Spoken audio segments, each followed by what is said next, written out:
everyone. This is a special edition of my program, Talk Back on Comcast, and I have a very special guest, Renee Silver. You know, we just celebrated the other day the International Holocaust Memorial Day, memorializing those who perished at Auschwitz. It was the day of liberation, January 27th of Auschwitz.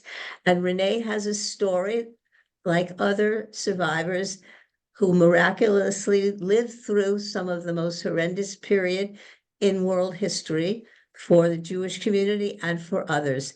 And she has made it somewhat of a life's work to tell her story and to share the lessons of her life with us so that we may better lead our lives. So, hi, Renee. It's so nice to have you here today. Hello, good afternoon. Okay, we're going to show a lot through some of the slides and documents that you've provided for us. But let's start by talking about you. You're in your 90s now. You look wonderful. You look wonderful. Why did you decide at some point in your life, tell us when, that it was important for you to share your story with others? It came to me suddenly. To start with, there were certain events in my life, in my childhood, that I didn't understand until as much as 50 years later. For instance, the fact that my sister and I were hidden in this little, godforsaken town on a plateau in central France.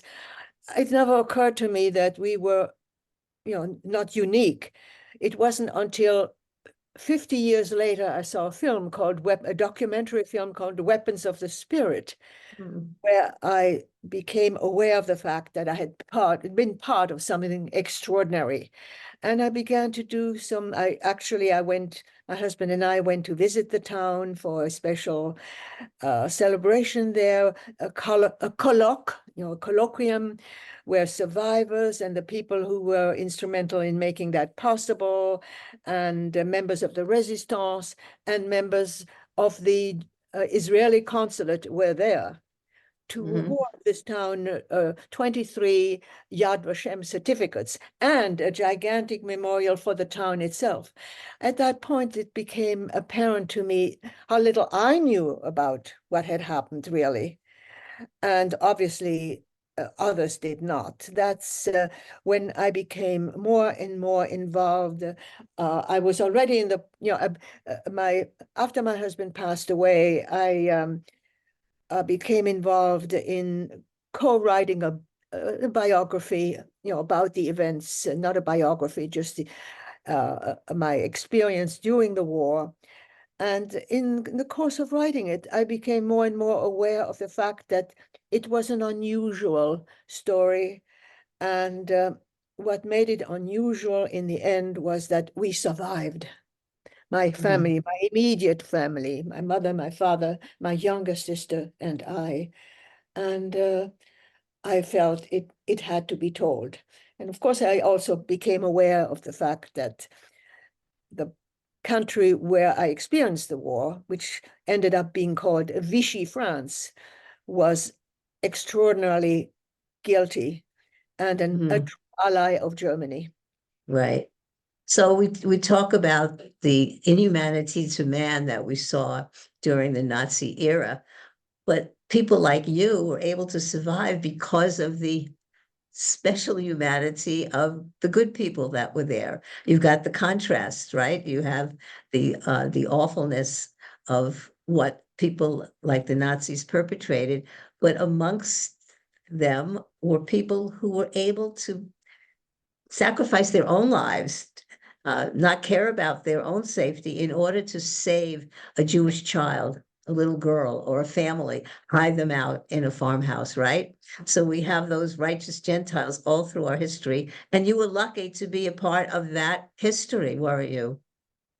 Yes, I was very lucky. And I was even luckier to be given the opportunity to understand that. And of course, it had become somewhat evident in 1947, 2 years after the war, after my family's peregrinations throughout the war and throughout France and Switzerland, when we came back, that we were the only survivors. And the fact that, we had had the good luck to encounter such extraordinary people with such nobility, such courage. And I needed to do something to recognize that. Right. And I noticed in so many of the survivor stories like yours that there were just moments that slipped away that could have made the difference between life and death. Getting on a train, not getting on a train, being identified by the Gestapo, getting just away in time, having parents who foresaw what the problems might be around the corner and doing something to get to safety. And your family experienced those moments and you talk about them. So let's go back to your growing up in 1931. You were born in the Saarland, right? Yes, Okay. And at that time, the Saarland was kind of an independent place, right? In 1931. yes. And we're going to look at it on the map later. We'll see where it was in the section between France and Germany, near Switzerland, Luxembourg, that area, right? Yes, in the Okay. northeastern All right. part of France. All right. So your parents had to be extraordinary because when I read your story, it talks about the prescience, how your father and your mother both were able to foresee, this is not safe for us. We must leave. So many of the Jewish people, whether it was in Germany, in Poland, in Austria, they did not expect that the worst of humanity could come for them. So tell us about your father and how it was that he was so prescient and he decided in 1935 that it was time to leave Germany, leave the Saarland. Well, let me go back just a bit. My father, who was 10 years older than my mother, actually, um, was an invalid of World War One. He was born in Germany, and a good German, like a good German Jewish boy, fought for the Kaiser in World War One. An injury to the right side of the brain in one of the trenches near Verdun, the famous Mm. Western Front, caused him to be paralyzed on his left side. So he was a man who, for not 1 second of his life, of his existence, could forget what can happen in war, etc. And my mother uh, was an extraordinary human being. I cannot begin to describe, what special courage she had. But anyway, in 1935, there was to be a treaty where the Saarlanders, excuse me, there was a treaty, the Treaty of Versailles, and in accordance to which, with which the Saarlanders were to hold a plebiscite, a vote by the entire people, to decide, did they want to remain independent Saarlanders? Did they want to be re-annexed by Germany or by France?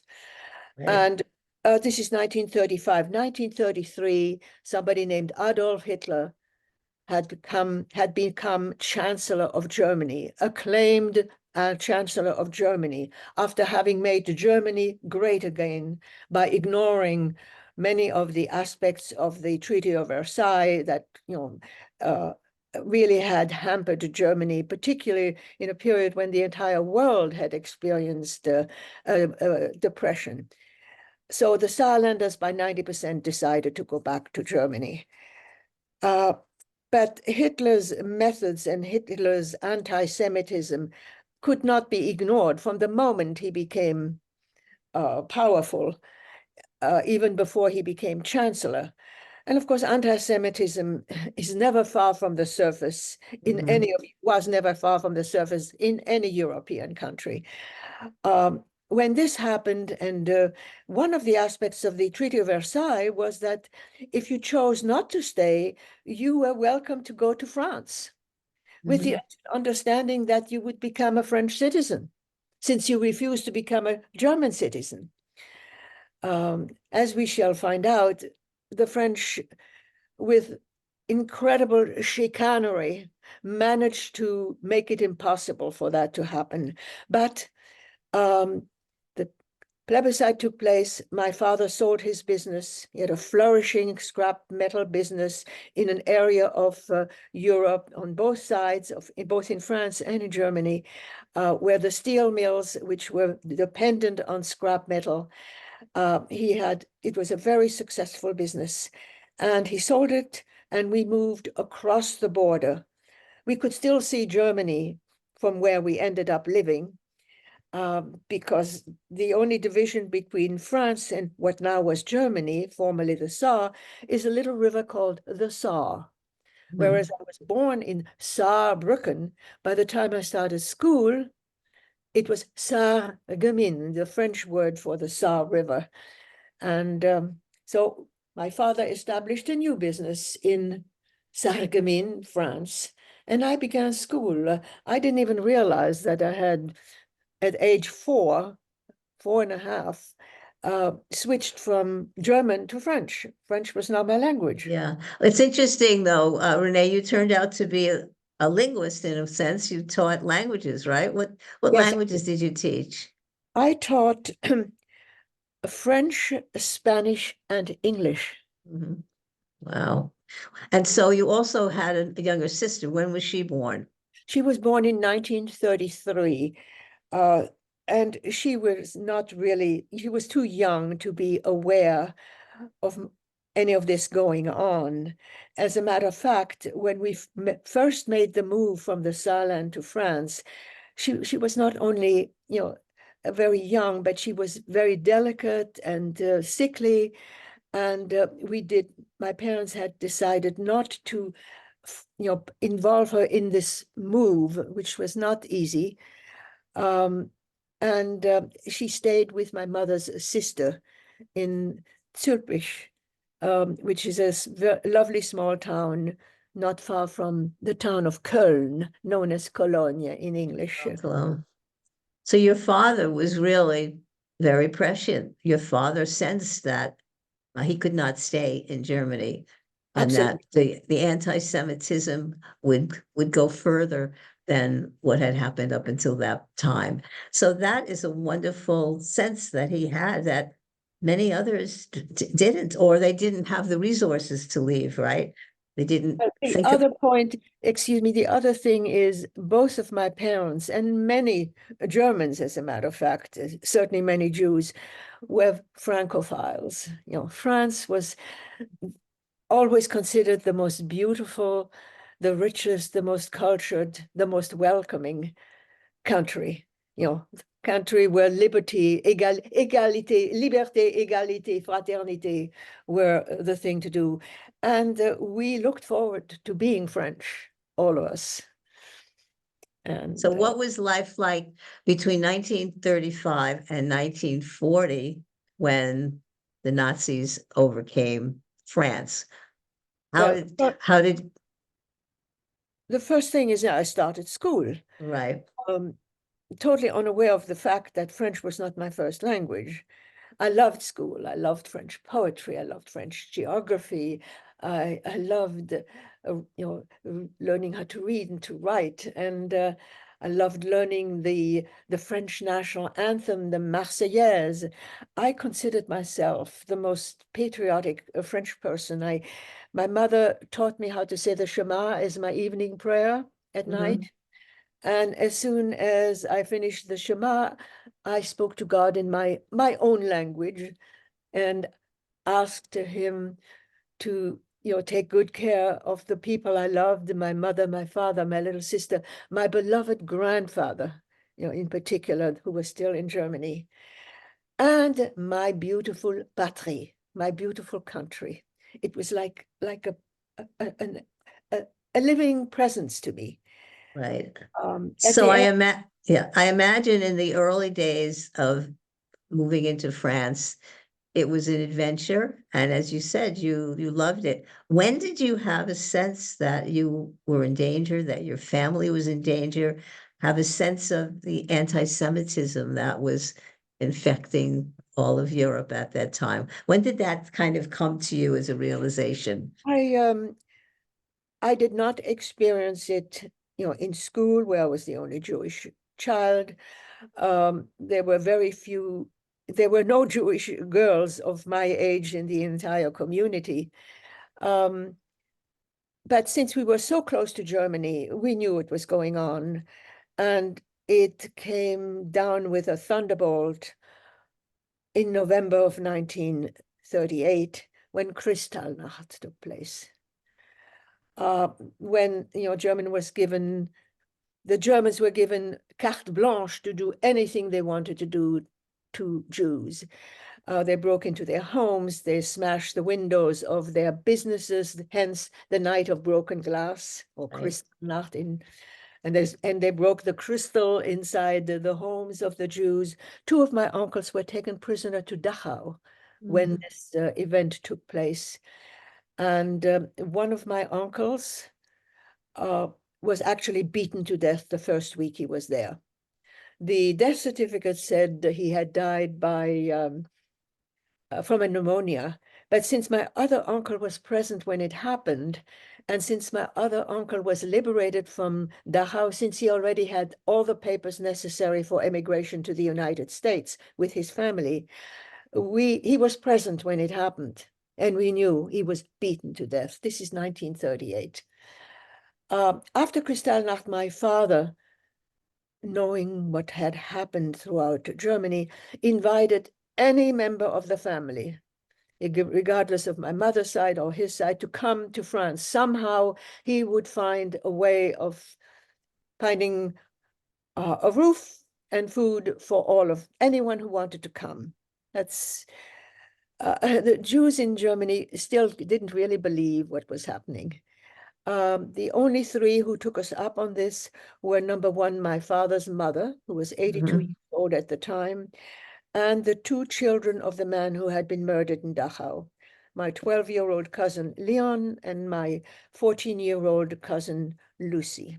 So we were now a family of seven. So how did you learn about Kristallnacht? So 1938, you were 7 years old, right? How did you hear about it? Was it in the newspapers? How It did was you, the radio. radio? In those days, we were one of the family who, well-off families with a radio. Not everybody had a radio. We had a radio. Um, and of course, you could practically see what was going on the other side of the Saar River. I mean, not that we could see Yeah. Kristallnacht on, but um, and my parents also had telephone connections with members of the family in Germany. So we knew what was going on. And At age 7, were you able to grasp it, to understand the import of it, or not? yes, Not, you were, yes, you I were. was, particularly when I sensed my mother's horror at what was happening to my grandfather. Um, my grandmother on my maternal side had died of natural causes 2 years before that. But it was already difficult. Even then, my mother couldn't even get the proper papers to go to the funeral. Mm. By the time she finally got the papers, all she could do was visit my grandmother's grave.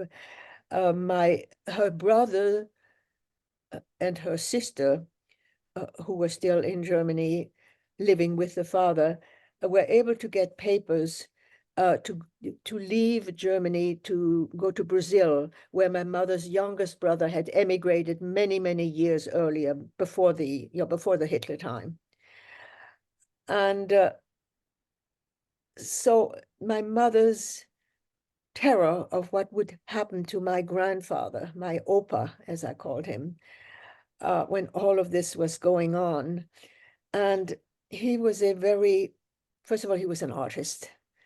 And he was he still kept confirming, convincing her that everything was fine. He was still enjoying and his occasional glass of wine, not to worry, everything was fine. But it was. What happened to him? Well, he was unable to complete getting the papers that he would have needed to emigrate, and he was taken to Theresienstadt. Mm.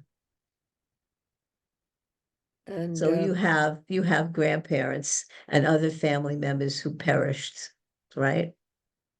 At the end of World War II, when we came back to the place where we had started after all our peregrinations, and after 2 years, we came back in 1945 when the war ended. In 1947, at the second Passover, it was my little sister who said, "Why can't we be with family like other people?" After investigating DP camps and speaking to people returning from camps and doing everything we could to try to find information, it became clear beyond any doubt after 2 years of searching. As a matter of fact, my father and I actually traveled to Germany together to see if we could find anybody who would tell us what had happened to our family. It became evident. No one had survived on either side of my mother's or my father's family, no one except those who had emigrated to the United States or to Brazil. And of course, the four of us who, when we began to think about it, survived thanks to extraordinary people, the righteous Gentiles. And your extraordinary parents who foresaw the problems and did something about it, took the time and the effort to help save you too. But you're right.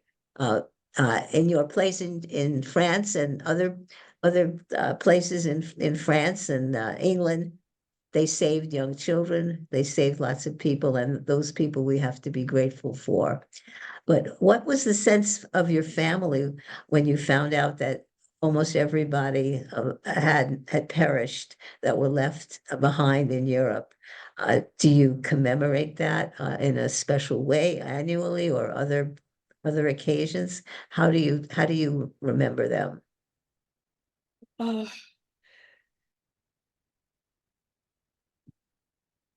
Uh, I did not, I was too young to know all of them. And, my mother and father together sat down at one point to list the people, and it's like 40 different people. I didn't know any of them. I knew my grandfather. I knew my uncle, my grandfather's brother and his wife and his daughters. And of course, the wife of the man who was murdered in Dachau. These were my immediate family. But there were, as I said, between the two families, 40 people, cousins and, uncles, and so forth and so forth and so on, whom I had not known personally or not known well enough as a child, as a very young child. It I don't think we commemorate them. My grandfather, of course, is someone I have never been able to understand. Excuse me, let me just cut this person short on the telephone. Can you hold it a moment?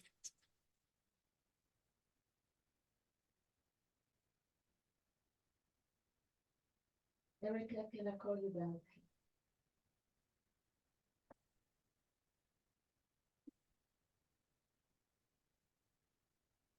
I don't think a day goes by that I don't think of my grandfather. As a matter of fact, right here at my desk, I have a little drawing that he made for me when I completed my first year of school and I got the Prix d'Excellence. And he had, says, sa chère petite fille, Ruth Kahn. My real name was Ruth, but which is a beautiful name in German, Ruth. It's a beautiful name in English, Ruth. But in French, it becomes Ruth, which I hated. And I changed my name to Renee, but my grandfather didn't know that yet. So I have his name he is there right in front of me at all times. Yeah. Mm. How do you translate that feeling, that love for him and the tragedy that befell him and the rest of your family? How do you translate that to the kinds of things that are happening in the world today? Do you worry that we have not learned any lessons from the era of the Holocaust that you lived through? Do you think we're improving as a species, as a humanity? No, I don't. I am very, very, very concerned. Uh, Having seen what could happen in France, which I thought was, uh, you know, the harbor of liberty and justice, having seen what could develop there and having read about it beyond my personal experience, seeing what is happening here in this country, the great home of democracy and equality, so-called. Um, I am I am terrified, actually, Mhm. of what I see happening because I can see the same things, the importance that are given to certain people who would otherwise feel inferior,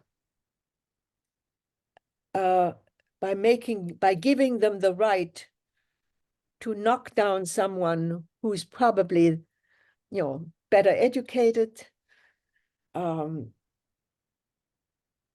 is very reminiscent of what happened in Germany, what allowed Hitler to reach power. When somebody in a brown shirt, which he wasn't wearing last week because last week he was sweeping the streets, when such a person could knock down an elderly Jew walking along the sidewalk and say, "Hey, you belong in the gutter." That that image is something I see happening in this country. So what message do you give to, especially our younger generation? Are they learning enough about the past to not repeat it? I don't think anybody is really learning enough about the past. Ken Burns did a series last year or 2 years ago, I don't remember, on the Holocaust and America. Right. The U.S. response to the Holocaust, which was quite well done, and didn't tell me anything I didn't know.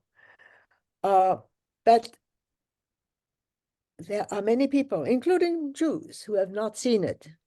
And I don't think uh, most non-Jews, or certainly people of color, have seen it, or will even bother to take the time to see it. They're not interested. And I don't think that we have been successful in showing what this kind of ignorance and anger and violence can bring about. Yeah. Well, we passed the Holocaust Education Act in the United States Congress. We have some wonderful museums around the country, but you're right, we still seem to have a lack of understanding and a lot of disinformation. What about the Holocaust deniers? That's something that has really come to the fore lately. Have you been paying attention to that and Yes, the I have. people? Yes, and what is your feeling about how to counter that? You know, there are certain things I that are totally beyond my comprehension. Uh, and what is most beyond my comprehension is that some of these people, it's easy enough for me to make these generalizations about people who are not educated, who are not professionals. But some of these people are educated and Right, they are professionals. And right, same thing with climate change. right, It doesn't fit into their pattern. It doesn't suit their way to look forward. right, right. So what do you say? What's the message to the younger generation? How do we keep these histories alive for them and the lessons alive for them to pay attention to?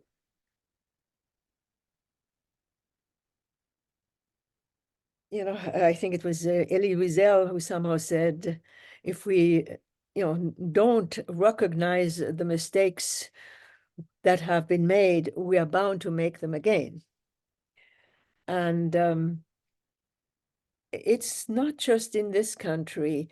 I find that I haven't been in Europe recently, but when I first went to Europe with my husband, and I went to France on numerous occasions, and I found that the French acted as if they had nothing to do with whatever happened, which is as a total and absolute lie.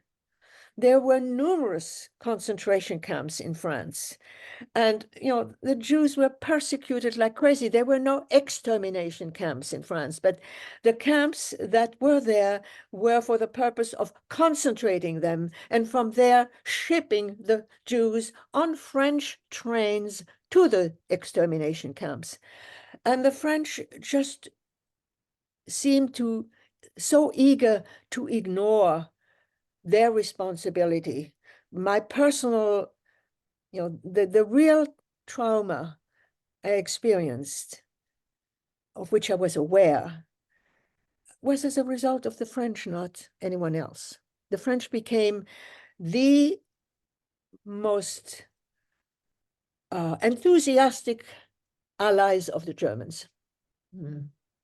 On the other hand, we went to Berlin in Germany, and my husband and I were absolutely amazed at the evidence of the recognition by the Germans of their responsibility. First of all, we went to the Jewish Museum designed by Daniel Liebeskind, which was an out of body experience, literally. And at every street corner, there are little signs saying, this is in memory of the 6 million Jews we killed. Mhm. And let me tell you about this museum in Berlin. We went through the museum, which was a very emotional experience. I've never had an architectural experience that was so physically emotional. And we ended up in the library where they also have the archives. You couldn't move in there. That's the high school students and the college students doing research there. And so It's interesting because it turns out that today Berlin is one of the hottest cities in the world, and many Jews are moving to Berlin, as are many Israeli young people moving to Berlin. It is a very up and coming city for technology, culture. So, alongside in Germany, on the one hand, you have the neo Nazis who are still very much there. And on the other hand, you have Jews around the world coming to Berlin as a welcoming city for them. So it's very interesting, and that museum is amazing. So let's go back to where it's in 1938. We passed Kristallnacht, and now in 1940, something happens where you and your family are forced to move. Where do you have to go? well, actually, we could see the war. I mean, we knew the war was coming. There was Poland, there was Czechoslovakia, there was Austria. The war was, inevitable, and we had to move away from the frontier. We moved further inland, and we believed, just as the French military and the French government believed, that the Germans would come from the east, from the eastern frontier. As it turns out, the Germans came from the north, having gone through Holland and then Belgium. And as they were advancing and taking the French totally by surprise and shock, the French became paranoid about anyone who wasn't born in France, anyone who was a foreigner was automatically considered a potential spy. And we had ended up, when we moved, all 7 of us, in this tiny French village called Longeville-en-Barrois, still in the province of Lorraine, where Sarreguemines was. And one day in May, the war had started and there were little plane skirmishes going on. And when such a thing happened, we were taken, our classes were taken to the wine cellars of the local farmers. And there we were, in pitch blackness during one of these episodes when 2 policemen came to pick out my little sister and me, to bring me home, because our entire family of 7 was being arrested as potential spies. Mm. My mother was given an hour and a half to pack for all of us. We were loaded on a truck, taken to a jail of the nearest large town called Bar-le-Duc. There we were searched in every crevice of our body. My little she hadn't turned 7 yet. She was 6 years old. And I already was 9. Every single one of us, including my, by that time, 83-year-old grandmother. And my little sister had a curl on top of her head. They undid that. They were looking for secret messages that we were carrying as spies. We spent a few days at this jail sleeping on the straw, which was meant for the horses of the police. And there were some other foreigners there. Eventually, we were loaded onto a French train, and we had one compartment for the 7 of us. We were on that train for 8 days, going from the north of France to the south of France, and then all the way to the west of France, under French military guard. We were given occasionally some bread, occasionally some water. Not enough, obviously. Certainly not for a, by then, 13-year-old boy. My father, when the train happened to go through a station, would try to buy things from the local merchants on the train station, and they would spit at him and or throw things at him. And we couldn't understand it until at one point we were allowed off the train when out in the countryside someplace, when the train needed to add more water for the steam engine. And there we saw why we were being treated as such despicable creatures. The whole train, every single wagon of the train had the words prisonniers de guerre, prisoners of war. Prisoners of war. So, Yeah. Obviously these people thought we were German soldiers. Right. Anyway, after 8 days, after having gone south and then all the way west, we were taken off the train, loaded onto trucks, and then arrived at this site, a huge site, of which I think you have some photographs to show us, with 400 wood and tar paper barracks, no windows.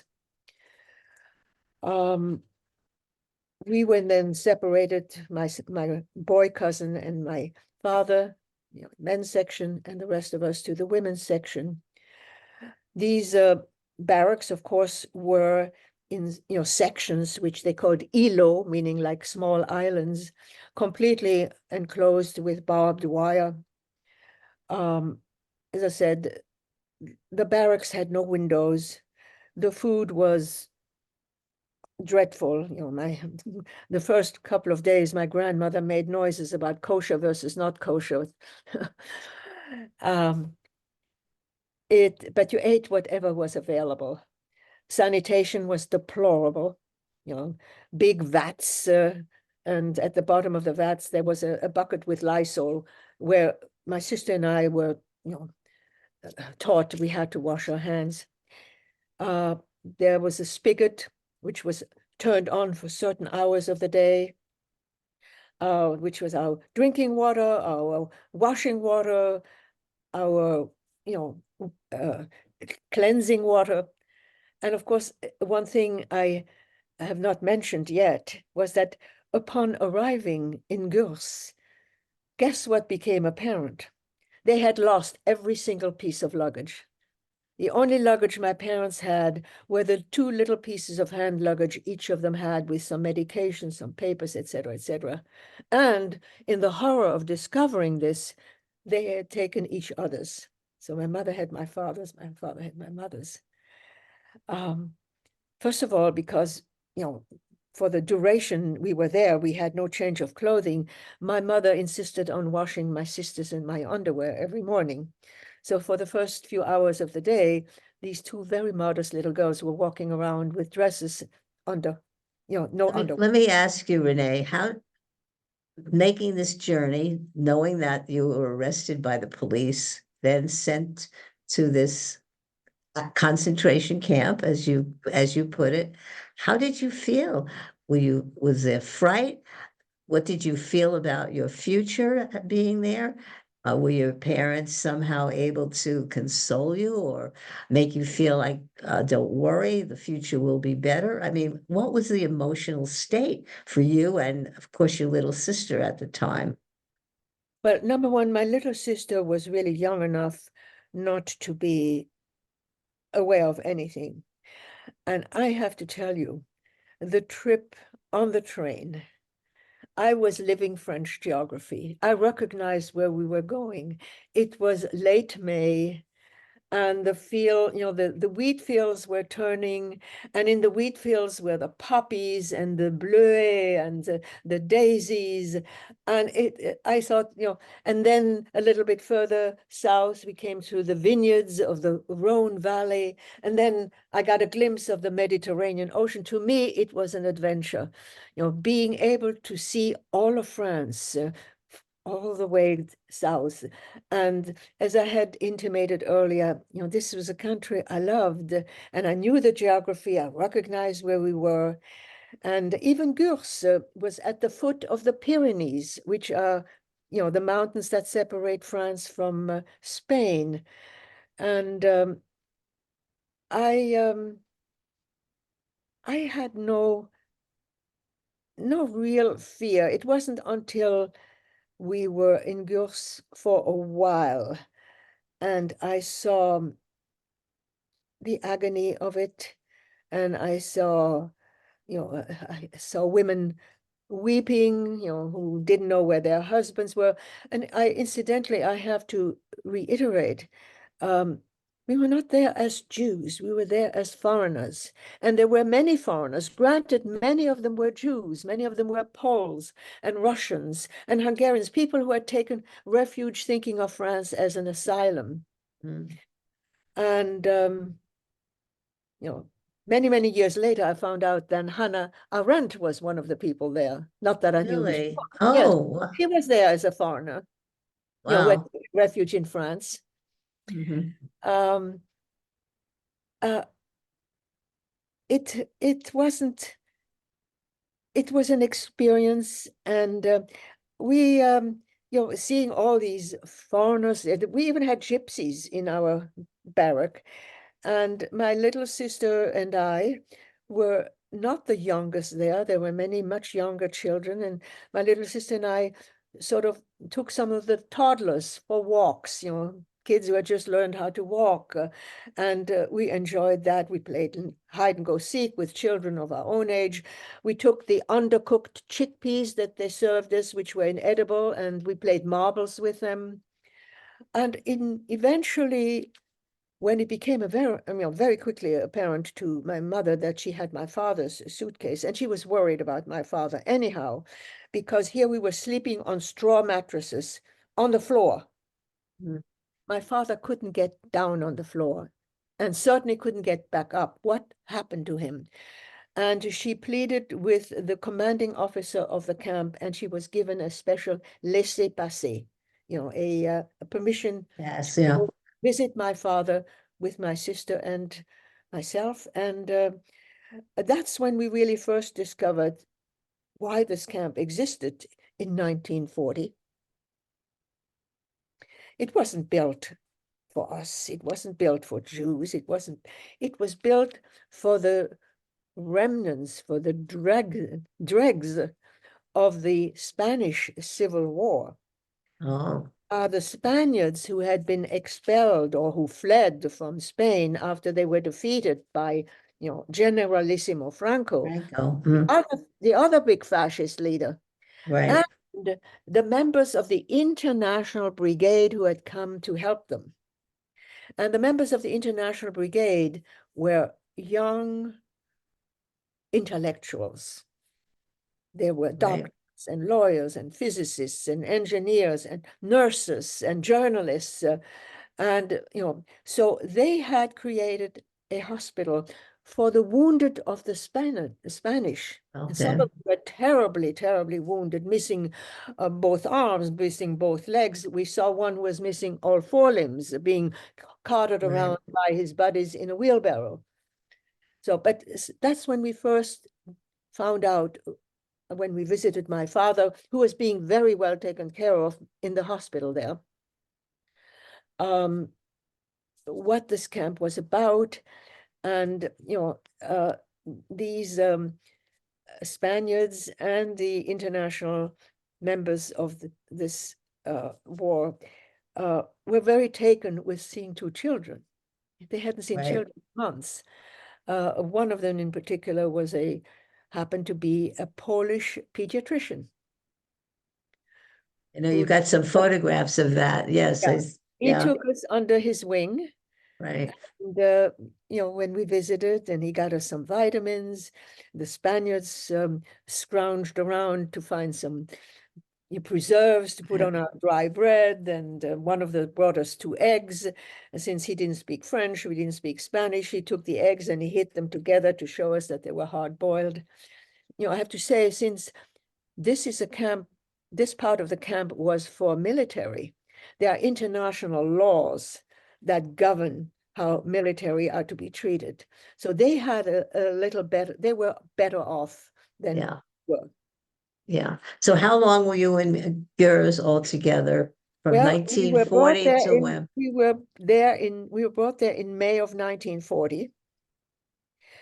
We didn't know what was going on. There was no newspapers and no radio. By June of 1940, France had surrendered, and the Germans started to move to occupy all of France. And they actually came to Gurs and they liberated us. It was the end of June or the beginning of July. I don't remember exactly when, but we didn't know what to do. And they didn't pay it. They were too busy occupying France to ask who is Jewish, who is not Jewish. Their interest was, we are the victors in France. We are occupying France. This is what we have to do. The fact that so many of us were Jews didn't even occur to them. And it's not something they wanted to deal with at the time. Many people left and many people came back immediately because France at that point was in such chaos that nobody knew what to do. Where the trains were, if there were trains. My father telegraphed his brother in the United States, in Pittsburgh, asking him whether he would pay for the voyage of my grandmother and the 2 children who had the necessary papers to come to the United States. And he immediately said, yes, of course. It never occurred to us that we wanted to come to the United States. We still thought France was our country. And even Wow. though France was being occupied by the Germans and one portion of France was remaining unoccupied, we still thought of ourselves as future French citizens. And my father contacted the son of a business associate of his who lived in Lyon, which is the 3rd largest city of France, and asked him whether he would help us find lodgings, because it was very difficult to find lodgings in southern France since all of northern France had tried to run away from the Germans, run away from, being occupied. Anyway, eventually we realized we couldn't stay and we left. We met one morning, all 7 of us, looked at each other. We looked so bedraggled, having lived for 3.5 months. By that time it was early August, in the same clothing, Wow. no change of clothing. When we kind of laughed at each other, and after the truck took us to the nearest town where we could take a train, we decided to have um, a meal in a real restaurant, from a real plate, drink Right. a real cup. And we looked so bedraggled that the restaurateur said, there is a Red Cross soup kitchen down the road. Well, my father insisted he could pay, and we had a meal. We took a train to Toulouse, which is a central point at which we had to say goodbye to my grandmother and the children, my cousins, so that they could go south to the only port city that was not occupied by the Germans. It was on the Mediterranean, and it was Marseille. It was a very difficult moment for my father because, saying goodbye to this 83-year-old woman who had gone through so much, who didn't speak a word of French, and sending her to this rowdy port city of Marseille on the Mediterranean with 2 children, was terrifying, but we had no choice.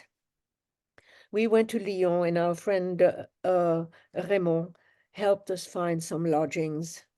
Of course, not only did we have no clothing, we had no furniture either. Mm. So the concierge, another woman who was very helpful, concierge of the building where we moved in, found a bed in the basement, and it was brought to us. So my father could sleep. There was no mattress on the bed. He slept on the springs, but at least we could get and sleep on the floor. Eventually, we got some secondhand furniture, found thrift stores, got some, secondhand clothing. My mother was a knitter, and my knitted dresses became my sister's knitted dresses when, I outgrew. And when she outgrew it, it was unraveled and we knitted into something else. We made do. And my sister and I started school. We now were in, actually not Lyon proper, but a suburb of Lyon called Villeurbanne. And it was we now were living in what is known as Vichy France. Mm-hmm. Vichy, because Vichy was the capital of this unoccupied part of France. What we didn't realize, certainly the children didn't realize, was that the new leader of France, Maréchal Philippe Pétain, his first act as leader of France was to create a new French ministry pour la question juive, special department for the Jewish Jewish question. question. Yeah. And whom did he put in charge of this? Somebody named Pierre Laval, who was the most virulent anti-Semite you can imagine. He was a lawyer, and he surrounded himself with this army of lawyers who set forth to create laws to decide, number one, how far back did you have to have been baptized not to be considered a Jew anymore? And other laws, you couldn't go, Jews couldn't attend university, they could not exercise certain professions. If I had stayed in France, I would have been eligible to go to an elite high school. I would not have been allowed to do that. We ended up going to Switzerland. So with all of that, Renee, during your experience there, you had probably one of the most searing experiences of your life as a student. as it were at, you were a stellar student. You were probably the best in your class by far. And tell us what happened that shattered any hope you had that France could be good to you. Yes. As I intimated, I was not aware of the changes taking place in France. Although I'd had a few illusions broken when I went to the movies, I can tell you about those later. But at the end of the school year in 1942, when I was 11, at the completion of my 5th school year, the directrice, the principal of the school, got up before the assembled student body. We were assembled in the schoolyard, and she is waving a book, which she said, this is a book that the Marechal, our beloved leader, Marechal, has designated to be given to a student who has been chosen for her scholastic performance by her teachers and for her sportsmanship by her fellow students.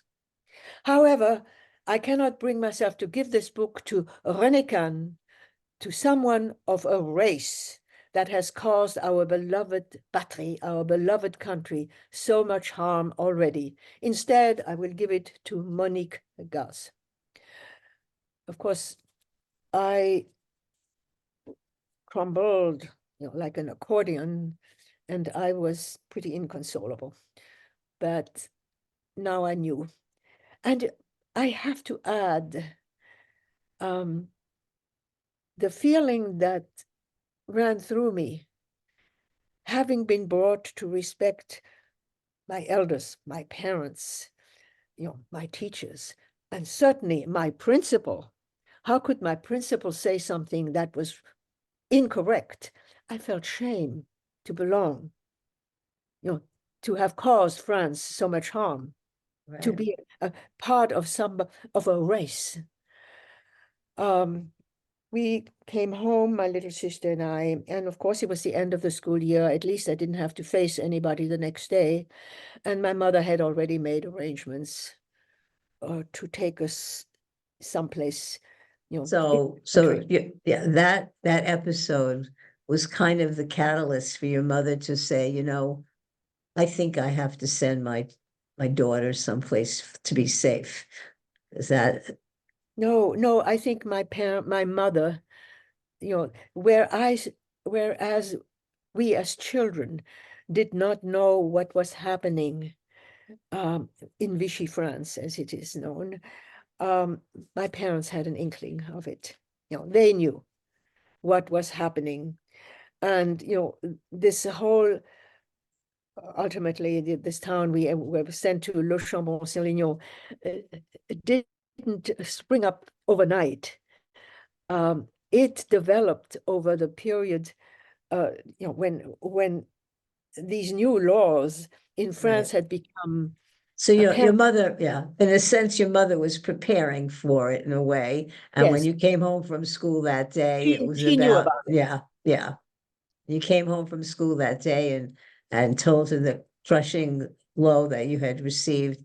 I think that probably cemented in her mind this is it's time to send the girls to No, I Chabon. think she had already made Already made arrangements. plans? We were going to the country. That's what we were told. Oh, And she took us, she already had made arrangements because the very next morning we oh, went to see this woman in another part of town.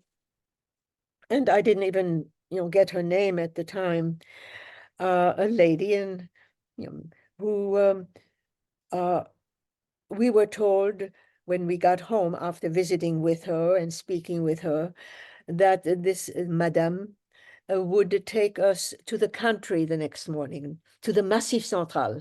I knew where the Massif Central was. It's a mountain range on a plateau, and I was very excited about going to the country. I had no idea, that there was a special purpose to it.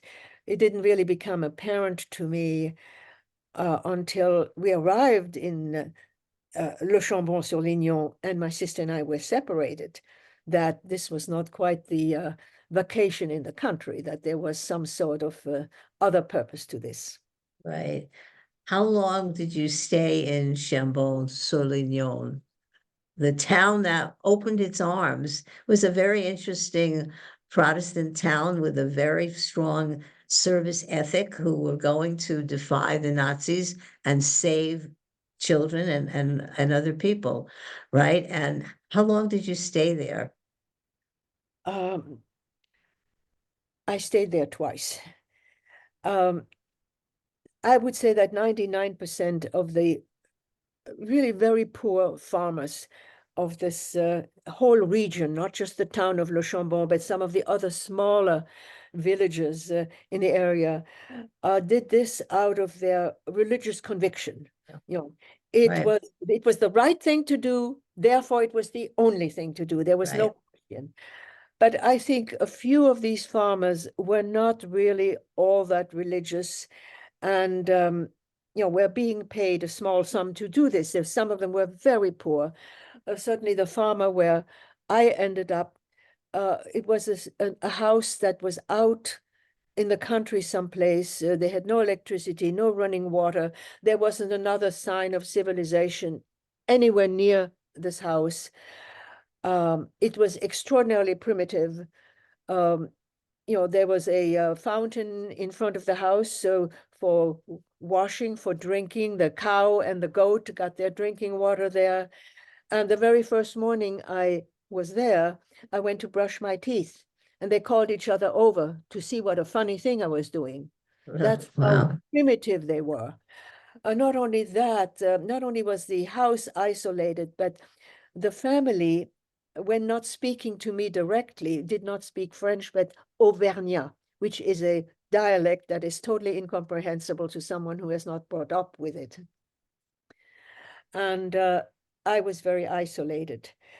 Uh, I won't, want to go into too many details, but there was nothing for me to do there. I had no books, had nothing to write with. There were no radios, nothing for me to do. I entertained myself, every day.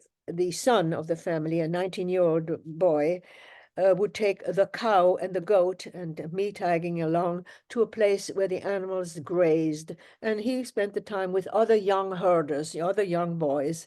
And there was nobody, not only nothing for me to do, there wasn't even anybody for me to talk to. So I resorted to playing with the pebbles in the little brook that ran at the foot of this meadow. There were, dark pebbles, light pebbles. I made designs with them. I also, tried to play with the fronds of the ferns, which were very tall, and I tried to weave them together. Monsieur Fournier, the man of the household, would go into town occasionally to bring in the goat to sell, the goat cheese that they made from the goat's milk. And when he was in town, he would stop at the local cafe and bring back the news. Monsieur Fournier also, on one occasion, showed me the way to my sister. So I saw where she was. She was in a very civilized home with running water and electricity in the center of a nearby town. And they even had a child her age and a little dog. And my sister was totally content. So at least I was, relieved of that worry. Of course, needless to say, we could not get any mail nor send any mail. One day, Monsieur Fournier came back and he said, he heard that British bombers had virtually destroyed the city of Lyon. They had had 20,000 bombers. I don't know, was it 20,000 or no, 2,000?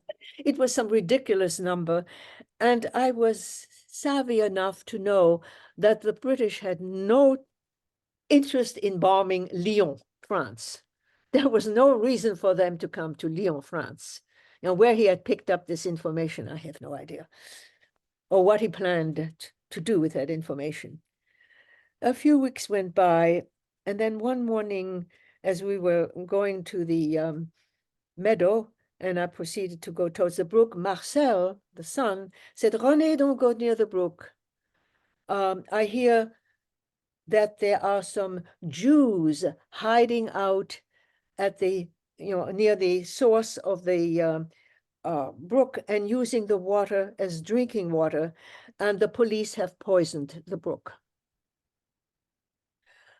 Within days of having had that information, Monsieur Fournier came back with the following information from his cafe visit.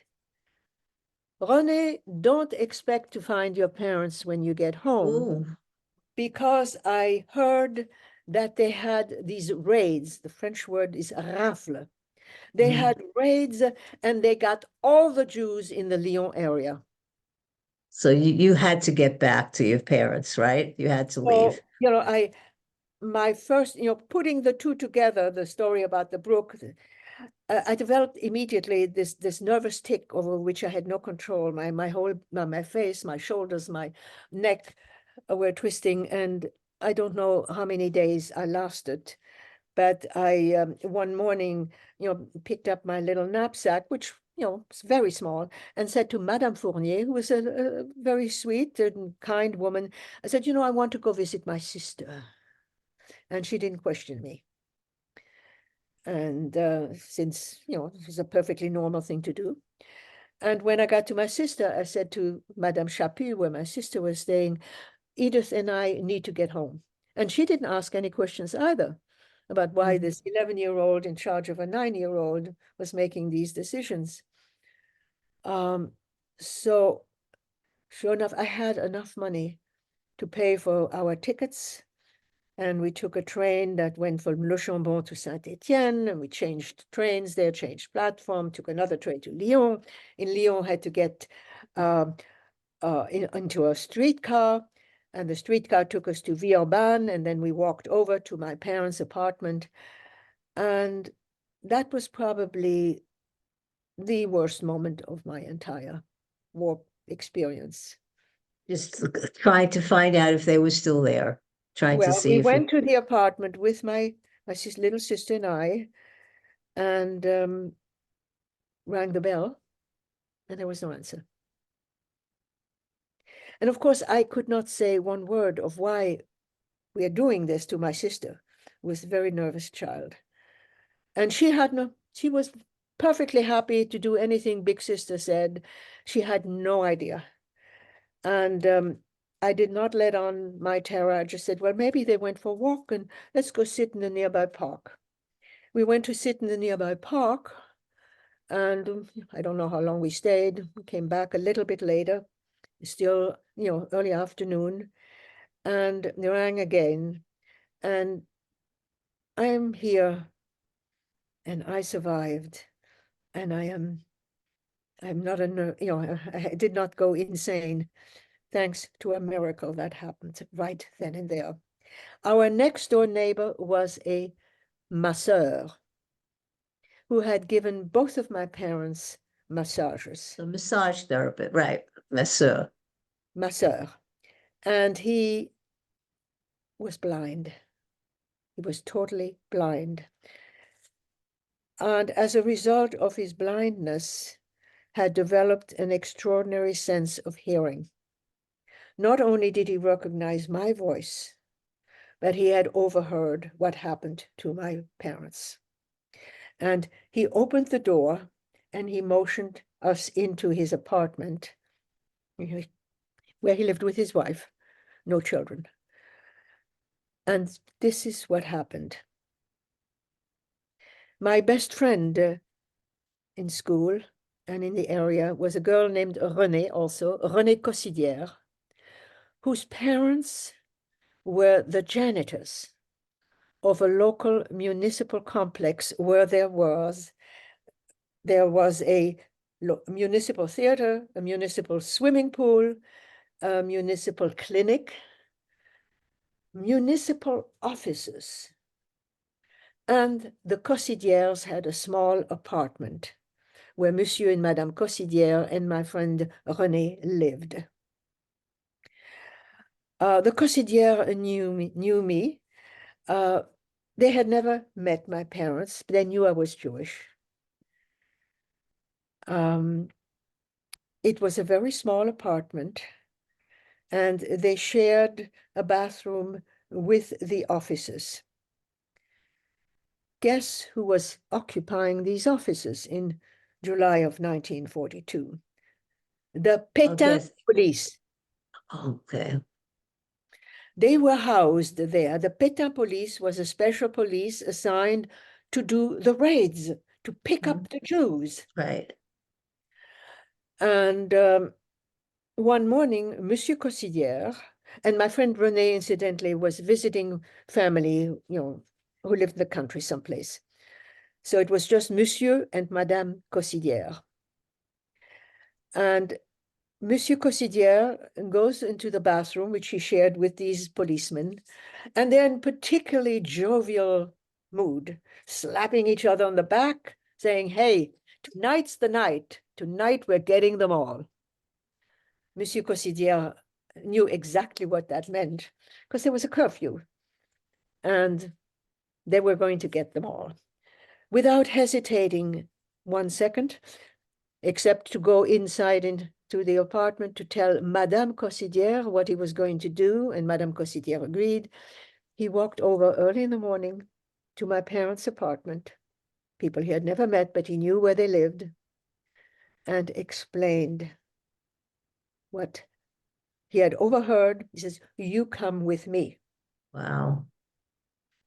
You are not safe here. You will stay with So that me, just, Madame Cossidière and me." wow, that just arose out of your friendship with their daughter, and they knew you. Is that how that happened? Yes, yes. I might add that the entire town of Villeurbanne, which was really built by the union, by workers' union, was a very socialist, left-wing society. And they had no room in their heart for this kind of, fascist dealings. Wow. So that's where your parents were saved. Oh, that's where my parents were. And from the window of the Cossidières' apartment, which faced on the square, across the square, that very evening, they saw their friends, acquaintances being loaded onto trucks and buses. Wow. As I said, these are just miraculous moments by people who went out of their way to help and sacrifice their own safety. It's Risk just their own amazing. safety. Absolutely. Yes, risk their Absolutely. safety. Amazing. And so you and your sister found them there, I Well, so assume. I found that out, and I went, I went to I never went into the apartment. I always went to the window facing the Right. square, knocked on the window, and Madame Cossidière came out, recognized me, and she was aghast. And she sent my mother out, and my mother, horrified, came out and rushed us back to the apartment, because by that time, the raids were over. The raid This was was over. Yeah. the week or so later. And uh, I explained to her what I'd heard, and she was pretty upset. Incidentally, in retrospect, my father never found out, because my father, due to his brain injury, was subject. That is my cat. That is Eclair. Wow. Was subject to epileptic seizures when he was very upset. And he never learned of this. As a matter of fact, he kept a diary, and many years later, I translated that diary from German to English so that the rest of the family could read it. And Mhm. he literally believed that the children were safe. Thank God the children are safe in the country. So your mother probably was horrified, but sent you back, She did thought send us you back. She needed to took go us right back. back the next morning Right, to Madame right, Dreyfus, who took us back, right, my sister to the same family, and I went into a different place. right. to a pension, sort of a boarding home run by Right. two lovely women, les Demoiselles Royer. And And how long did you stay there, Renee? Toward the end of the war? no, no. We stayed in Le Chambon probably another month or so. But by that time, my parents had realized that life in France was untenable. There was just no way we were going to survive. And they had paid for false papers identifying them as Gentiles, as Christians, and paid a smuggler to take us to the Swiss border and cross the Swiss border. At which point, when all of this was ready, we were brought back, and we were taught our new names, which was not an easy thing to do with a 9-year-old, very immature 9-year-old. Anyway, we left, and that is really a third segment. The crossing of the Swiss border became another series of terror upon terror upon terror upon miracle. Mm. Because when at one point, we were on a train, but the smuggler who was with us decided it wasn't safe because the Germans kept coming to inspect papers. And the smuggler, incidentally, was not in the same compartment with us. If we were caught, he didn't want to be a part of it. Right, right. So we got off and we took a bus that took us to a certain point where we were supposed to rendezvous for the final crossing. And at that point, we were told point blank, the deal is off. The smuggler who was supposed to take us across the border is not coming because this is what happened the night before. Mm. This is a point in Switzerland where to the north you have the German border patrol, to the south you have the French border patrol, and to the east you have the Swiss border patrol. The Swiss border patrol, no matter what our reason, would have sent us back. Switzerland was being overrun by refugees. It's a small, very small country, and refugees were, coming to Switzerland from all parts of Europe. But anyway, the night before, they were intercepted and turned, the French turned them over to the Germans. Not only the French, not only the refugees, but the smugglers. Oh, So the smugglers and the refugees were turned over to the Germans, who then took them to German concentration camps from that point. So at this point, the smugglers decided, no way, they're not going. It's the only point during the war when I saw my mother lose it. really? Oh, She nearly fainted. Come on, Eclair. We pleaded, and there was nothing doing. Well, finally, somebody brought up this decrepit car that was being held together with rope. The doors didn't close, it was held together, being driven by what seemed like a 15-year-old. And this 15-year-old took us to a building, which turned out to be a farm. And we walked into a place which was the hayloft. And at the other entrance of this hayloft, there was a door which he opened. And he pointed to, this is by that time evening, and it's October. You see these 3 lights in the distance. You walk to the middle one, they are expecting you. This, so like a 15-year-old kid, he says, you mean you're not coming with us? No. A bit of pleading went on, and it became evident we were wasting time, and we took off. The only warning he gave us is this: walk 2 and 2. Don't walk as a group of 4. You'll be less visible, and don't talk. Because there's the German border patrol, there's the French border patrol, and there's the Swiss border patrol. And we started to walk, and this is October. These are freshly plowed fields. It had been raining for a week prior to that evening, and is sheer mud we're stepping through. My little sister with my dad to the right, my mother and I on the left side. Before long, it got darker and darker and darker, and there was no moon, there were no stars visible. It was a pitch dark night. All we could see, the 3 lights became a dozen lights, 50 lights. It seemed, just a horizon of lights. And we just kept walking and walking and walking.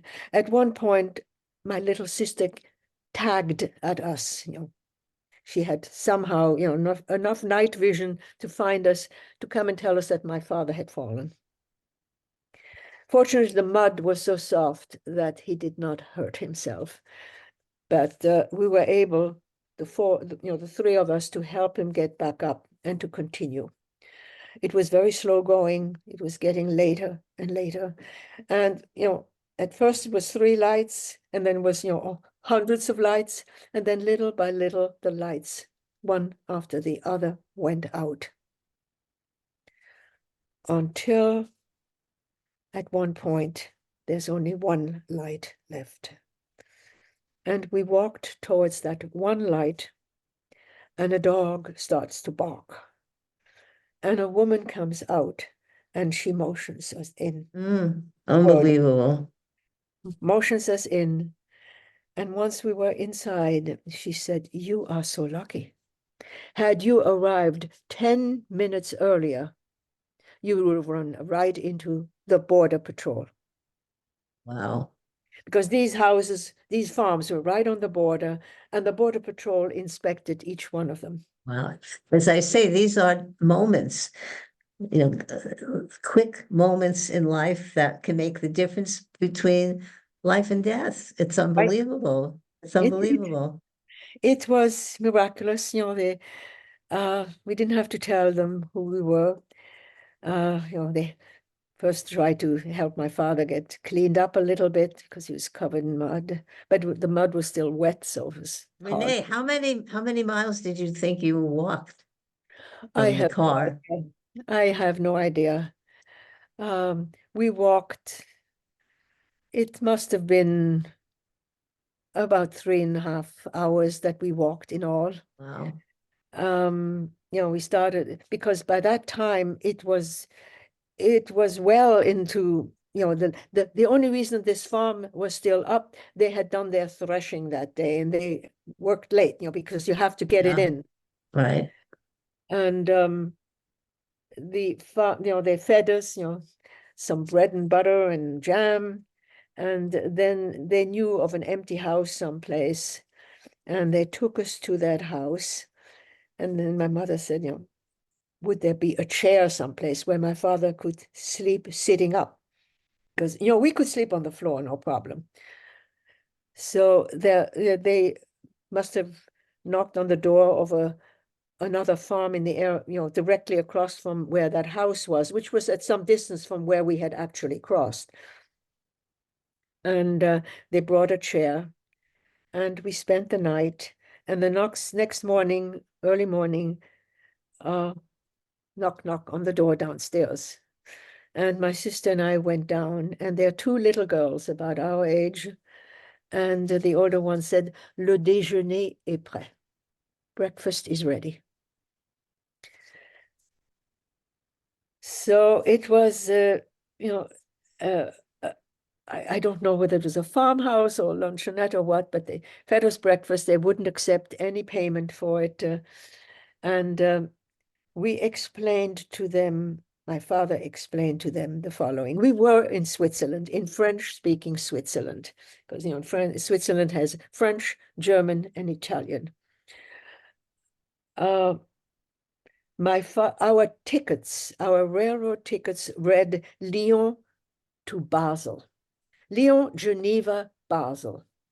Why did we want to get to Basel? International law had it anyway, that if the border patrol had picked us up even inside Switzerland, less than 50 kilometers from the point of entry, from the border point of entry, they were entitled to send us back. You could still go back. Mhm. So my father had the foresight to get the tickets to Basel, which is, quite a distance from the point of entry.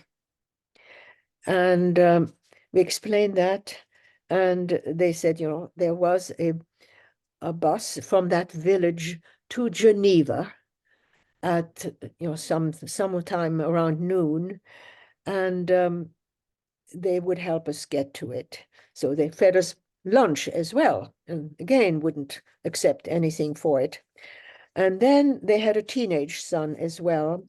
He took our little 2 pieces of luggage and he walked us over to the bus station. No station, it was just a little stop along the road. And the bus came along, and this young man explained to the bus driver exactly where we needed to be let off, because we didn't know our way in Geneva, Right. in order to find a train station where we could use our tickets taking us to Basel, Switzerland. And sure enough, without hesitation, that bus driver at one point signaled this was it, showed us where the train station was, and let us off. Our train wasn't till later, so we had to wait around. But we got the train eventually to Basel. We arrived in Basel, past midnight, and went to the nearest hotel, which was right across the street from the from the station, and had a bite to eat. And we went to our room the next morning at about 5 o'clock. Swiss police. They had actually come, shortly after we had gone to our room and wanted to arrest us there.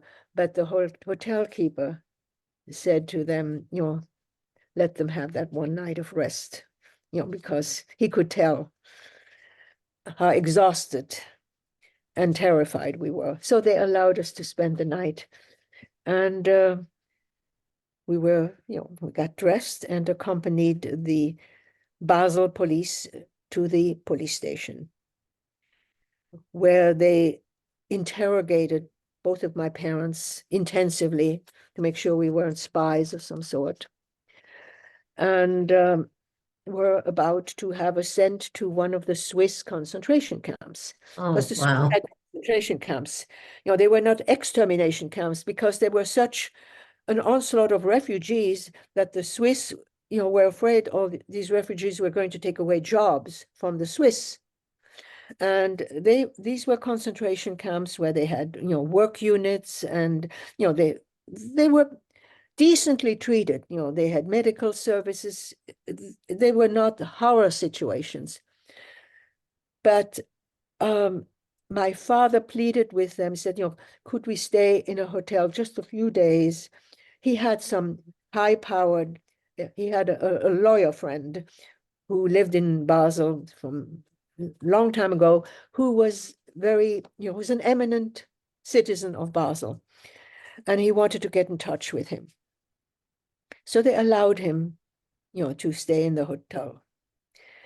And my father got in touch with this lawyer, and through the lawyer, we got a lot of help. First of all, the Salvation Army wanted to help us.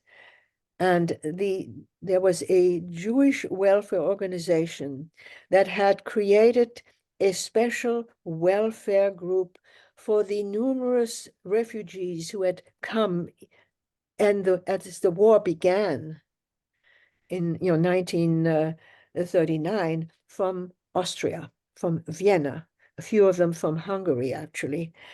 And they had this whole system of people at that time who, they had their own shoemakers, they had their own thrift stores, they had, they cooked for each other, they helped each other. So we found out about them, but, we weren't going to be allowed to be part of this because the law is the law. God wanted to help us again. And we had another miracle. The second or third day at the hotel, Renee got very sick, very nauseous.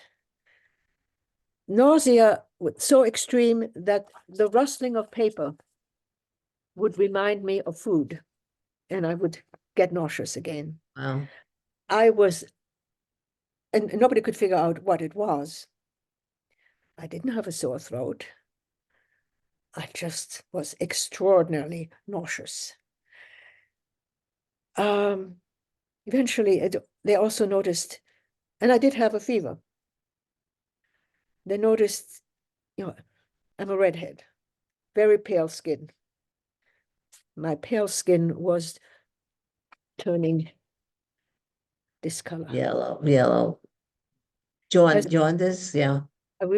I was taken to the Children's Hospital in Basel, Kinderspital. They took blood tests. I had what they called ansteckende Gelbsucht, which means contagious yellow jaundice. Jaundice, yeah. Okay. It was extremely contagious. And they put me into a glass cubicle, literally. Only 3 people were allowed near me. A young nun, an elderly nun were the nurses, 2 of them, and a young pediatrician whose name was Adler, Dr. Adler. Within a couple of days of my being there, guess who came to join me? Little sister. Yes, your sister. So what was the miracle? Was the miracle that because you and your sister wound up in the hospital, your parents did not have to go into the camp? They were able to Well, stay how could they away? separate the parents and Right, the children? right, right, So we were so contagious that my parents weren't allowed near us. right. This hospital was near the Rhine River, and my parents, once we were able to get out of bed, we could wave to them from our little glass cubicle. And as I said, 3 people were allowed near us, and it was a very, very slow recovery. Finally, we were allowed to drink some tea. We were able to eventually keep down some soup, a little rice, a little applesauce. And of course, my parents couldn't afford to stay in a hotel all of this time. So they disregarded, the Swiss police, and, because they were told they couldn't live in an apartment. They found this apartment in the slums someplace, and not too far from the hospital, actually. And it was a real, slum. On the ground floor, there was a gambling den. Then there was our floor, and the floor above us Wow, had a prostitute. right. We How long were you and your sister in the hospital? 6 weeks. 6 weeks. And then And that's the police, once they found out my parents were in an apartment, they really couldn't do very much about it with the kids sick. So we finally, got better. There were virtually daily blood tests. And in those days, you don't know how far back you remember, needles were not what needles are now. When they took a blood test, they were these thick needles that really, really hurt and really damaged your veins. Anyway, we were declared free of yellow jaundice. And the Swiss police at that point, he says, okay, now you can go to concentration camp. God bless Dr. Adler. Nice Jewish boy. Said, oh no, you can't put these two children in a concentration camp. What if there is even one germ left? The whole camp can get yellow jaundice. Wow. So that was your miracle. You can't, Wow. yes. If we hadn't gotten sick, there Right. was no way we could have avoided the Right. Right. And that was the last scary, dangerous thing until the end of the war, yes. pretty much. Yeah. Well, we're going to talk about how you eventually, after the war, made your way to the United States. We'll talk about that. Let's go to some of the slides that we're going to show that reveal some of the things that you've already talked about. Okay, let's take a look at those. Incidentally, that once we got to Switzerland and my sister and I went back to school, we now had to switch to German. Ah, okay. This is to German, right? Can you see the slides, Renee? I can see the slides. All right, there you are, Renee. And Yes, this picture of you this is Renee now. before the war. Yeah, before the war. Let's go on. There you are. About how old are you in this photograph? Was taken the year I was denied the prize. Oh, This okay. is taken out of a class picture. Right, we have that class picture. Standing with the rest of my classmates in Right, the Irvan. This is my first day of school. My father carried this photograph in his wallet until his last breath. wow. Okay. And That's this was by a professional photographer, as a picture taken also just before the war. My sister and I, all our clothing was custom made in matching clothing. It was to be a gift for my father's birthday. wow. And this here with just showing the red dot is the Saarland, showing it in the continent of Europe. You see where it is. And there's Right. And Luxembourg, Germany, France. Yeah. right. Here's more. Yes, yes. You see it also, you see where Luxembourg is up here. Right, Uh, I've got it. right. There's And right. somewhere the Saarland was, a small dot just between France, at the frontier of France and Germany.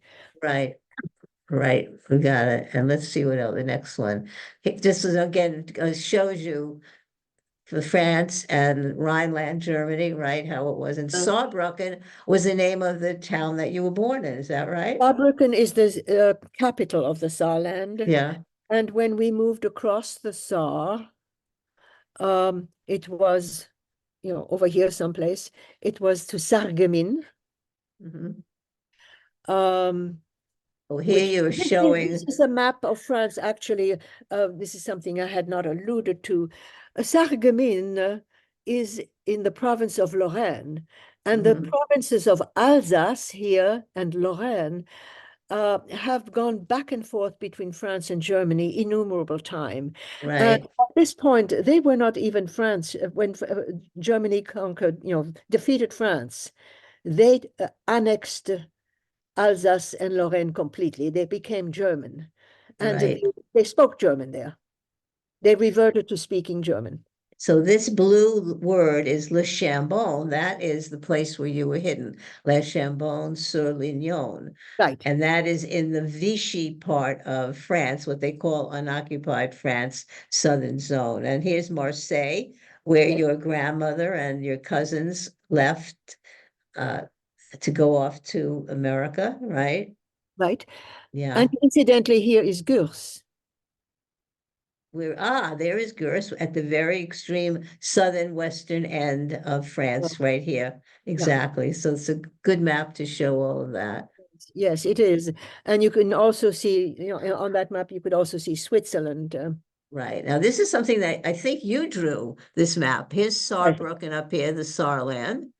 Yeah. And here is again the occupied France, Paris, Vichy, and down here, Le Chambon, and then down here, Marseille, and here, Basel. Is it Right. Basel And or here Basel? you Oops, see, Switzerland. Yeah, I gotta go back. I don't know how to go back. I okay, don't want to. All okay, right. it's okay, it's okay. So here, oh, here's Gurs. This red dot is the Gurs, Gurs. Gurs, Yeah, yeah. Gurs, Gurs the, eventually, after it became one of the concentration camps to which Jews were brought. And as a matter of fact, after France was, occupied, they brought 6,000 Jews from the Palatinate in Germany uh-huh. to Gurs. It was the only time Jews were deported from Germany west rather than east. Hmm. Because at Wow, the time, they had all of these barracks, which were very, right, right. and So, so they, 6,000 people from the Palatinate, area of Germany were brought to, right, and it became wow, a concentration camp for Jews, right, and one of the worst. wow. Well, here it is. But you get an idea of how desolate. And here you and your sister Edith. At the source of water, Hmm. washing, laundry, water, wearing the clothes we had. Right, this, yeah, What I didn't mention earlier, because of the sanitation, we had lice and fleas and bed bugs, and at night wow, rats ran over our bodies. My mother would sit up to make sure they only ran over our bodies, not our faces. right. And there you and your sister are with prisoner you met in the camp. Yeah. A And Spaniard, here, a Spaniard, and this is the young Polish pediatrician. pediatrician, yeah, that you talked about. Here he is again. Yes. And some other friends, No, the no. cousins. Oh, These the are the, cousins. Oh, the these are the cousins. two cousins whose father was killed Right. in Dachau, my cousin Leon, my cousin Lucy. And And those are accompanied the, my grandmother to right, Marseille and then to the United States. And right. Now tell us who's in this photograph right before this is the leaving entire Gers. family. When the family got together the day we were leaving Gurs, here's Leon again and my cousin Lucy, my little sister, me, my mother, and my dad, and my grandmother. And your grandmother. Wow. And here's the class we talked about with Yes, you and in the, there you are. here Yeah. she is. And here, incidentally, is the gal who got the prize instead of me. Oh, and is this your sister down here? Yes, that's my little sister. Wow. And this is amazing. You had most beautiful notebooks where you drew and did your studies. Just gorgeous work that you did. And you got a B for, does that B stand for a grade or what is that No, B this is up an here? 8.5. Our grades are from 0 Oh, to 10, and that oh, is okay. 8.5. Oh, 8.5. I Eight don't and know. I would give it a 10, wouldn't you? It's beautiful work. yeah. That was December 19, No, no, Wednesday. that's my name and my date of birth. Okay. And the cours moyen deuxième année, that is the, it means, the second year of that Right. particular school period. Yeah. And this is some more. What do But you, that's a pretty good grade. That's a 9.5. That's a chemistry lesson right? Beautiful work. or physics lesson. I mean, I guess it's a Yeah, physics lesson showing that air doesn't have any weight, a right. full ball and an empty ball, and it's the same amount of weight. Beautiful. Here's another beautiful map you drew. Yes. But Beautiful. that's only gets a 7.5. And of course, these are maps, these are old maps that I copied. We didn't have Yeah, the actual map of France at that yeah. time. And here's an 8. Here's an 8. Yeah, That's the metal conducts well, conducts heat well. Wood does not connect it. Yes. So therefore, That's an 8. Well, that's the same one. yeah. Again, another to show Lyon and to show Le Chambon-sur-Lyon, where that is in France. Mhm. And I found this photograph of But Madame Dreyfus. yes, She was the one your mother took you to take you to the yes, Madame farmhouse. Dreyfus was the wife of a pharmacist, and she had children of her own. And she worked for an organization called Organisation de Secours aux Enfants, which means Organization to Save the Children. It was an organization that was created in the 1920s, actually, to help Russian Jewish children with their hygiene.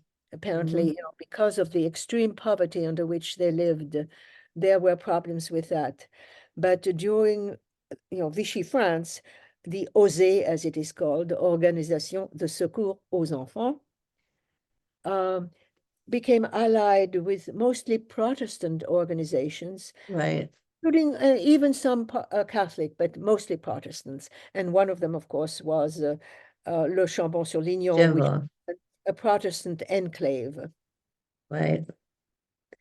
And this is what? La Souche is what? Souche, what is Touche that? is the name which I found out, 50 years later when I also took this photograph, is the name of that isolated building, that isolated farm where I was hidden, left Oh, okay. looking east, west, north, or south, and that was the building. That's Uh, the farm. Left, you see a door that leads into the stable, all the way over there. And the extreme right dark green door wasn't there when I was there. That had to have been put into it. This is the door that existed when I was there. And right here in front of the house, where you see these stones, there was a fountain with a trough where the animals drank, where we got our drinking water from the pump. And, we washed. And as I said earlier, I even brushed my teeth there. And this is another view from La Souche. You can Beautiful. see how absolutely isolated it is. And, Right. you know, how desolate, it's not Right. isolated, it is desolate. And this is a plaque that I know you could read about the Jewish refugees But from it is, Chambon-sur-Lyon. um, Yeah. this is a plaque that was given, it says here, in a recognition of the just. So memory will last forever. Homage to the community, to the Protestant community of this Sevenol area. That is the name of the area, and at and all its surroundings, for its example of belief, or that all religions, confessions, and all believers, um, who during the war of 1939-45, all of them made a solid block against Nazi crimes, and under peril to their own lives during the occupation, hid, protected, and saved by the thousands all who were persecuted. This is And at it Yad Vashem. were Right. elected by the Jewish refugees of Le Chambon, of Le Chambon, and for Le Chambon and the surrounding communities. Right. This is at Yad Vashem. They are in But the this is not at righteous. Yad Vashem. This is Oh, in Le it's Chambon. not? Oh, this is in Le Chambon, but This is in Le Chambon. And they are honored at Yad there Vashem. is one in Yad Vashem as Oh, well, okay. which This is in one isn't, okay. This one is in Le Chambon. Chambon. Okay, wonderful. Oh, this is the one at Yad Vashem. This is the one in Yad Vashem. Yes, yes, you're right. Okay, beautiful. And I can only read the French. Okay, They are always the just, those of your people. To the right. inhabitants of Le Chambon-sur-Lignon and the neighboring communities who saved the lives of numerous Jews. Beautiful, yeah. And then you It's took a a trip and hotel. yeah, my 19-year-old fellow herder, 50 years later. Wow. And, I was not the only child they had hiding there. There were many little girls who were hidden there both when I was there, uh, which made it even more isolating for me because they thought I was a member of the family. They knew each other and they thought I was a member of the family, so they didn't want to talk to me and divulge anything about themselves. And of course, I thought they were members of the family and I didn't want to talk to them. The four of Right. us slept in the same bed. We never spoke to each other. Wow. But So this is, yeah, we this has, asked him why, did he remember me? And he said, yes, you were the only redhead. wow. So we are coming to the end of your peregrinations, your journey. And I just wanted to ask you to kind of summarize for us because you've told the story so many times and so beautifully. Every time you tell it, is there something that hits you and you think, wow, that's a new revelation? That's something new that I think or I feel, or some spirit that moves me to talk more about? Um, how do you keep doing it and getting meaning for yourself as you tell the story over and over again? Well, actually, the more often I have told the story, the more aware I have become that the most important thing about this story is the fact that miraculously we encountered such extraordinary, as the French called it, les justes, as Jews call them the righteous Gentiles, um, people whose heart was in the right place, were who didn't have to think twice about what Right. needed to do to save us, because if they had thought twice, in some cases, it would have been too You late. wouldn't have done it. So And you, on the one hand, and on the other hand, on the one hand, look at that beautiful example of humanity to save you. On the other hand, we still sit here today in 2024, worried about what the future might bring, about the anti-Semitism that still infects a good part of the world. And how do we make the good part of humanity keep going and outweigh the bad? Final thoughts on that, and then we say goodbye. Sheila, I wish I had a pat answer for that. I know. I, I have read a great deal about it, not only as it concerns me or my family, and again, there it all goes back to my reading about the medieval period when Jews were not when Jews first came into France, for instance, in Europe in general. They were not allowed to enter the trades. They're not allowed to become farmers and own land. So what were they allowed to do? They resorted to the only thing that they could do, and that was to somehow become moneylenders. And they became the bankers. They invented banking throughout Europe. I mean, even the great cathedrals were often they had to borrow money from the very Jews that they were also persecuting. And being bankers, the Jews, and they were also very, very intent about learning. Always, learning was important. Right. Uh, some somehow or other, they became the doctors and the lawyers, and they, uh, made laws and philosophers. And you had, you know, Maimonides and Spinoza, and they they became the intelligentsia. And as time went on, you know, they also became wealthier as a result of being not allowed to be a stonemason, but having to become a banker. They became wealthy. When the Industrial Revolution came along, they were shop owners, and instead they became um, a grand magasin, the department store owners. And, they continue to be the doctors and the lawyers. And the percentage of Jews in a country versus the Jews at the university, and the Jews who were the physicists and the doctors and the lawyers, was, just not acceptable to the people. But the reason for this having happened was they were kept from doing any of the other things. And you can't reverse it. They will continue to be the intelligentsia and the people to whom learning is important.